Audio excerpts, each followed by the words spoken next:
திமுகவுக்கு எதிராக அனைவரும் சேர்ந்துவிடக்கூடாது என்ற அச்சம் முதல்வர் ஸ்டாலினுக்கு இருப்பதாக பாஜக மூத்த தலைவர் தமிழிசை சவுந்தரராஜன் விமர்சித்துள்ளார்.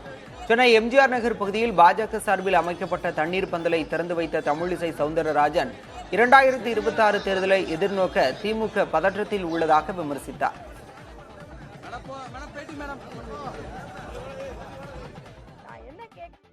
இது மக்கள் பிரச்சனை எல்லாத்தையும் விட்டுட்டு உங்களை தேர்ந்தெடுத்தது மக்களுக்கான பிரச்சனை. சட்ட ரீதியாக அது என்ன நடக்குமோ அப்போது நடக்கும். அப்பொழுது பாராளுமன்றத்தில் நிச்சயமா விவாதம் வரும்.